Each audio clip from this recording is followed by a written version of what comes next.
In 2142, a space exploration ship activated its system upon detecting the wreckage of the Nostromo, the ship from the first Alien movie. It opened a door and retrieved an object that appeared to be organic. Before leaving, this object was taken to a space station. There, a group of scientists dissected it. Half of the object was taken for research. The other half revealed an alien creature known as the Xenomorph. 6 months later, Rain had a conversation with an employee from the Whale and Utani Corporation, the company controlling the mining colony. Rain explained that she had met her work quota and should be allowed to leave. However, the employee informed her that due to a labor shortage, she was not eligible to leave and would be transferred to the mine. The system had updated her quota, and she would have to work for another 5 years. At this point, Rain saw her adoptive brother Andy being beaten by a group of thugs. She ran over to chase them away and checked on Andy, who was bleeding white because he was a robot. Using a special chip, Rain reset Andy to calm him down. Afterwards, Rain received a message from her ex-boyfriend Tyler asking her to meet him. When the siblings arrived at Tyler's ship, the Corbelan Tyler and his family explained that an abandoned spaceship was drifting in orbit over the mining colony. The ship had many cryogenic chambers, and if they could salvage them, they might finally escape the colony. They wanted Rain to join them because she could bring Andy, who had the ability to connect to the ship's computer, to unlock any locks they might encounter. The Corbelan took off, and Tyler's cousin, Bjorn, performed a fire trick with a lighter. The ship shook violently due to the ongoing storm, but as they flew through the clouds, everything became calm. When they finally found the abandoned ship, they were surprised to discover it was an entire space station. It was closer to the rings than they thought, and they calculated that it would fall in 36 hours. However, Tyler told them not to worry, as they would be in and out in just 30 minutes. In private, Rain asked Andy if he was sure he wanted to continue. Andy replied yes, because he only had one command program, programmed by his father, which was to make Rain happy. When the ship docked with the station, Tyler, Bjorn, and Andy boarded to attempt a scan. Andy inserted his finger into the first lock, and the three of them got inside, although they had to crawl through a very narrow passage. The station's artificial gravity kept turning on and off every few minutes, meaning it was always switching between on and off. Finally, the group exited the passage and floated into a room, where they found the cryogenic pods. At that moment, gravity was switched off, and Bjorn fell. So, Andy accessed the station's computer, powered it on, and adjusted the gravity. Next, they inspected the pods, but unfortunately, they discovered that they didn't have enough fuel to make the 9-year journey to the nearest planet. Tyler rejected the pods and ordered the Corbelan to transport them away. Bjorn's sister, Navarro, piloted the Corbelan and took the pods back without any issues. While Rain was taking care of Tyler's sister, Kay, who was vomiting, Navarro went to double-check the pods. When only the two of them were left, Kay admitted that she was pregnant and asked Rain to keep it a secret. The group continued their search. Suddenly, they heard a recording about the station. Like the mine, it was owned by the Whale and Utani Corporation. The station was named Renaissance. The station was divided into 2 parts, Romulus and Remus. A mural on the wall confirmed that the names came from the famous myth. As they looked around, Bjorn felt uneasy about Andy's presence. He hated androids. Bjorn revealed that Andy couldn't go with them when they left. Tyler sadly confirmed this, explaining that the planet they were heading to didn't allow androids. However, Andy said it was fine, because what was best for Rain was also best for him. Soon after, the three entered an abandoned, but still functional laboratory. Bjorn found an electric drill. As he played with it, he almost fell into a hole in the ground, but Andy grabbed him just in time. They also discovered a damaged android and realized both it and the hole had been destroyed by a leaking chemical substance. The three continued on until they reached the cryo chamber. The door opened only halfway. The gap was wide enough for them to get through. They found the room flooded with water. Tyler and Bjorn tried to extract fuel from the storage tank, but Bjorn ended up freezing his hand in the process. At that moment, an alarm went off and the door shut, trapping them inside. Andy tried to unlock it, but couldn't due to the need for higher access privileges. The computer in the next room informed them that the cryo chamber contained frozen creatures known as face huggers, which were beginning to wake up. With no other options, Navarro and Rain decided to board the station to rescue their friends. Rain found the damaged android and wanted to check if she could transfer its access to Andy. The android suddenly woke up and tried to attack Rain. Navarro quickly removed its module to shut it down. The two women ran to the lab and handed the module to the guys through the narrow gap in the door. Tyler plugged the module into Andy, causing him to freeze as he rebooted. At that moment, the facehuggers fully awakened and crawled out of their pods, rushing into the water. One of the facehuggers found Bjorn and grabbed his leg, causing him to fall. The creature then leapt onto his face, but Bjorn managed to rip it off and throw it at the door. Tyler dodged a facehugger in the water, but Andy was caught by another one climbing onto him. The monster leapt and clung tightly to Tyler's face, trying to force its tentacles into his mouth. Bjorn used the stun rod to knock the creature off, but Tyler lost consciousness and fell into the water. The facehugger turned to attack Bjorn, but he managed to defend himself. Meanwhile, Rain desperately tried to open the door, but Navarro refused to help, fearing the creatures might escape. Bjorn kept fighting as another facehugger went after Tyler, who was slowly regaining consciousness. Andy also woke up, grabbed the creature by its tail, and killed it by throwing it into the lights. Andy then touched the lock, and this time the door opened, allowing the group to escape immediately. However, a small gap was left, and the facehuggers worked together to open it again. The horde of creatures poured in, chasing the humans, who ran into another room and locked the door. But before the door could fully close, one facehugger managed to slip through, latching onto Navarro's face. The others rushed to save her, but it was already too late. The facehugger clung to her neck.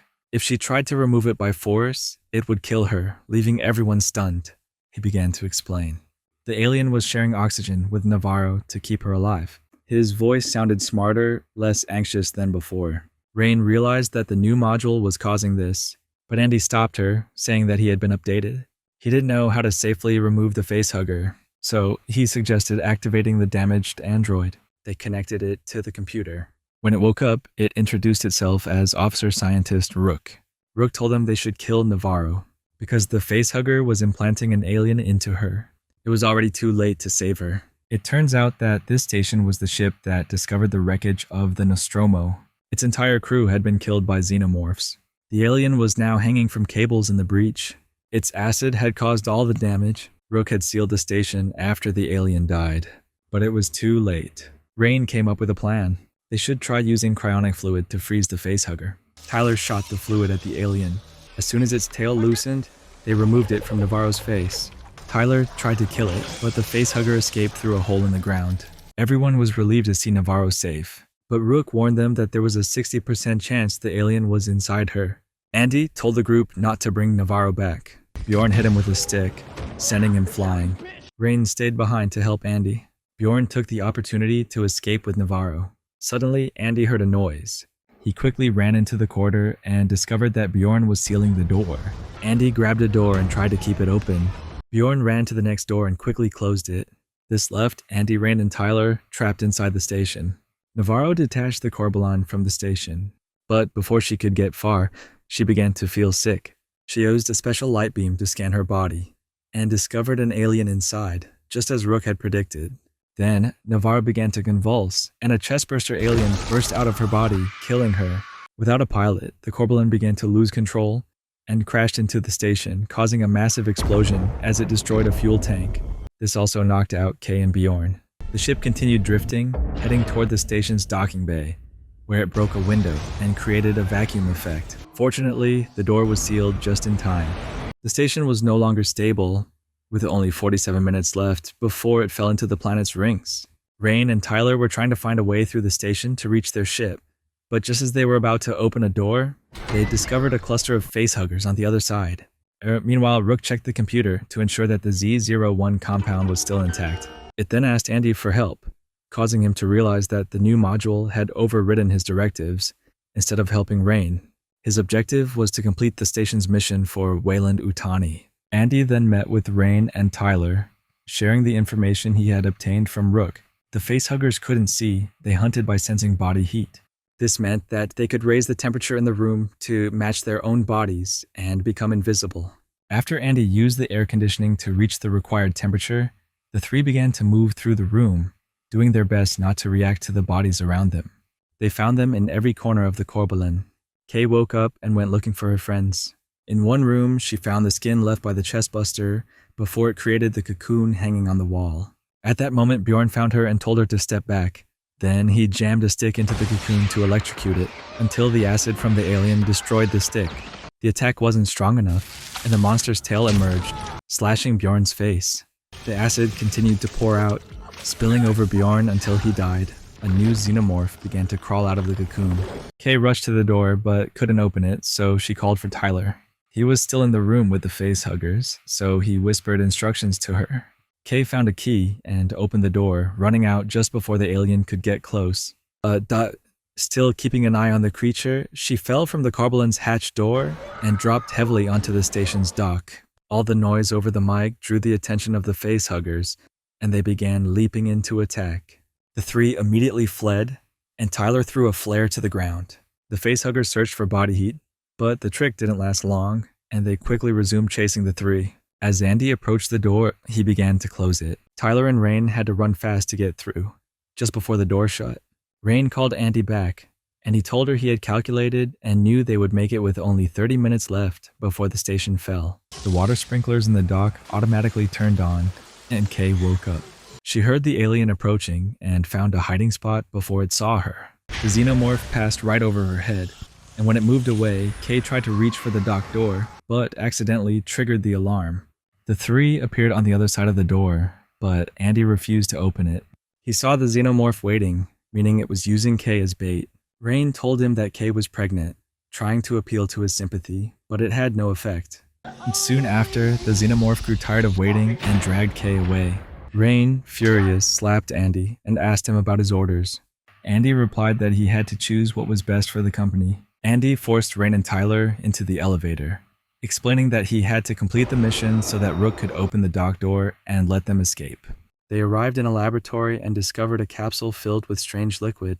Rook appeared on the computer screen and said that humanity was not made to explore space because their bodies couldn't endure it. Thus, Weyland-Yutani had created this station to study alien life forms and use their fluids to enhance humans. Compound Z01 was the black liquid seen in Prometheus. In a video, they watched a mouse nearly crushed to death, but after the scientist injected it with the compound, it immediately recovered. Andy took all the compound samples and prepared to bring them to the settlement, but Rain stopped him when she saw a xenomorph on the security camera. Andy then took 2 pulse rifles from a cabinet and handed them to Rain and Tyler, telling them to shoot only if absolutely necessary, as if the alien's acid spilled, it could cause a massive explosion.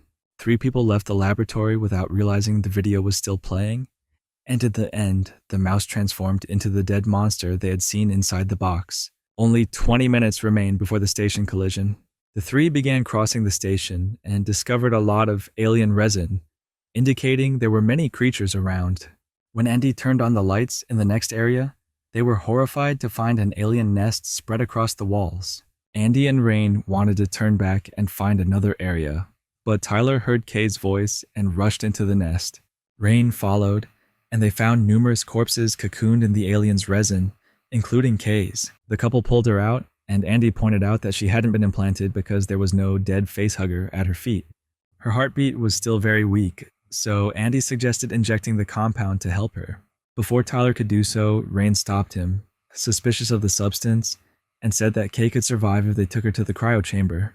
At that moment, they heard the scream of a xenomorph approaching, so they quickly ran out of the nest and into another room. Another xenomorph was there, and it tried to stab Rain with its tail, but Tyler threw himself into the creature's path, getting impaled instead. The alien then used Tyler's body to strike Andy, knocking him unconscious. Before the xenomorph could drag Tyler into the nest, where more creatures surrounded and killed him, Rain and Kay rushed into the elevator, escaping just in time before the aliens reached them. However, Rain couldn't stop thinking about her brother, so she left Kay and the compound samples at the docking bay and instructed her to return to the settlement on Corbelan. After Rain left, Kay, worried about the baby inside her, made the decision to inject herself with the compound. With only 10 minutes left before impact, Rain reached the nest and removed the module from Andy, resetting him. When he woke up, he was himself again. The xenomorphs were closing in, and the couple began to run, but Rook refused to open the door, fearing it would jeopardize the compound. When Rain angrily shot at the screen, Rook appeared on the Corbelan system and demanded that Kay grant access to the ship. Rain disabled the station's gravity and began shooting at the xenomorphs.